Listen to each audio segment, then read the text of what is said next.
मैं जब छोटा था तो मुझे ये कहानियां बहुत अच्छी लगती, माइथोलॉजिकल पौराणिक कहानियां, रामायण महाभारत टाइप वाली जो कहानियां ये खूब अच्छी लगती।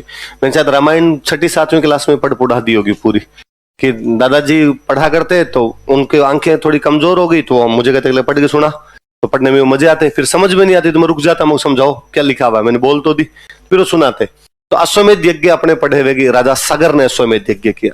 किसने अश्वमेध यज्ञ किया? भगवान राम के पूर्वज हुए थे सगर, सगर ने किया था अश्वमेध यज्ञ। उसके बाद भगवान राम का सुना कि भगवान राम ने भी क्या करवाया था, अश्वमेध यज्ञ। और क्या भयंकर अश्वमेध यज्ञ था कि यज्ञ के घोड़े को पकड़ा था लवकुश ने। किसने पकड़ा?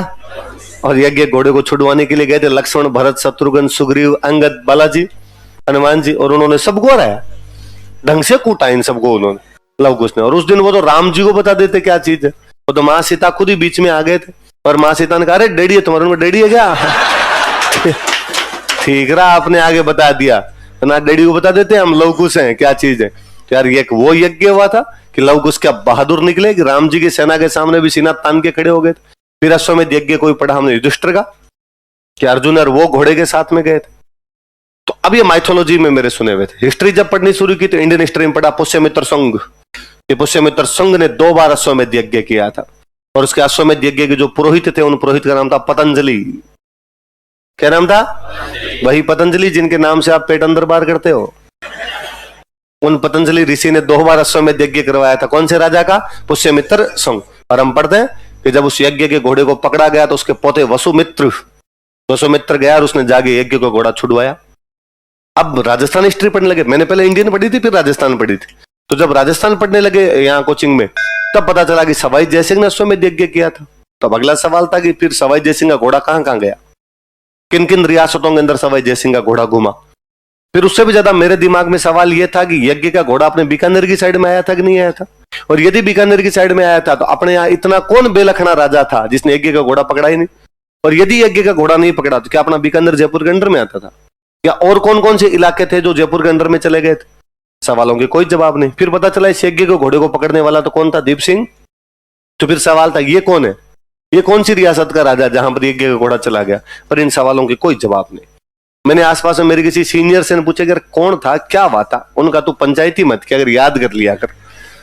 यज्ञ करवाया किसने? सवाई जयसिंह ने। कौन सा? अश्वमेध यज्ञ किया किसने? पुंडरीक रत्नाकर ने। घोड़े किसने पड़ा? दीप सिंह कुमार। एग्जाम में क्वेश्चन यह आएगा, तेरे से कौन पूछता है यज्ञ के घोड़े का सचित्र वर्णन कीजिए, और तू और किसी को पकड़ता हुआ दिखा देगा। तू पंचायती ज्यादा करता है यार।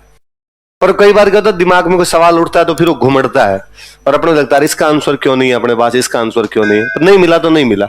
उस घटना के भी एग्जाम हो आगे एग्जाम दे दिए, पास कर कुरा लिया कोई एग्जाम।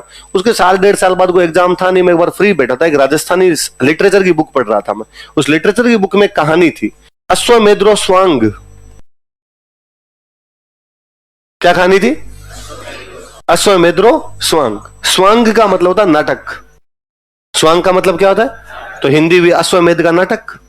तो ये कौन सा नाटक आ गया? नीचे पड़ा नाटक सवाई जयसिंह वाला। ये क्या हुआ? तो पता चला कि सवाई जयसिंह जी ने जब यहाँ पे अश्वमेध यज्ञ करवाया तो भारत के बड़े बड़े पंडित जी बुलाए, सारे जीते बड़े बड़े लोग हो सकते थे सारे बुलाए, और बहुत अच्छा यज्ञ करवाया। ये जल महल है, आमेर जातियों बीच में जल महल। जल महल तो बनाया इसलिए गया था कि इतने पंडित जी आएंगे उनको तो रोकेंगे कहां पे, उनकी रुकवाने की व्यवस्था करने के लिए जो महल बनाया गया महल कौन सा था? जल महल था। यज्ञ हुआ, यज्ञ कंप्लीट होने के बाद का अब घोड़ा छोड़ना है। तब किसी ने सवाई जयसिंह के कान में धीरे से आगे कहा कि छोड़ मत देना घोड़ा। क्यों? का देवारी समझौता ये कहता है कि चंद्र कंवर के बेटे माधो सिंह को जयपुर का राजा बनाना है, और सवाई जयसिंह माधो सिंह को राजा नहीं बना के अपने दूसरे बेटे को राजा बना रहा था, ईश्वरी सिंह। किसको बना रहा था? इसलिए मेवाड़ वाले नाराज चल रहे थे, और मेवाड़ का राजा था जगत सिंह सेकंड। कौन राजा था?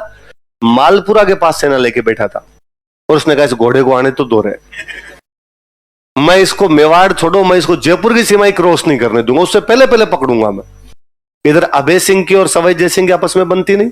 अभय सिंह सांबर झील के पास आगे बैठ गया, दांत किटकिटाए हो गए, तेरे घोड़े को इधर आने दे, घोड़े को और तेरे को दोनों को नहीं गिरफ्तार किया। उन्होंने कहा साहब मेवाड़ मारवाड़ दोनों सेना सहित तैयार बैठे हैं, और यदि दोनों एक हो गए तो दुनिया के नक्शे में पता नहीं चलेगा जयपुर जैसी कोई जगह भी है नहीं है। सवाई जयसिंह का तो क्या करे, घोड़ा तो छोड़ना ही पड़ेगा, कोई ना कोई लाश तो एक मंत्री ने धीरे से कान में और आका कि सर जयपुर के सारे गेट बंद कर दो।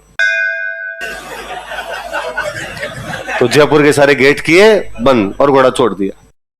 घाट gate, Sanganeri gate, Ajmeri gate, Kishan Pol, new Pol, Chand Pol, Suraj Pol, Zorawar Singh gate, Kishan Pol, जितने गेट है सारे किए बंद और बंद करके घोड़ा छोड़ दिया। घोड़ा छोड़ के पीछे सवाई जय सिंह खुद हाथी पे बैठे, पीछे बड़ी लंबी चौड़ी एक सेना चली और घोषणा की कि महाराज सवाई जय सिंह श्री श्री 1008 रघुवंश तिलक कछवाहा नरेश राज राजेश्वर का घोड़ा जा रहा है, जो कोई घोड़े को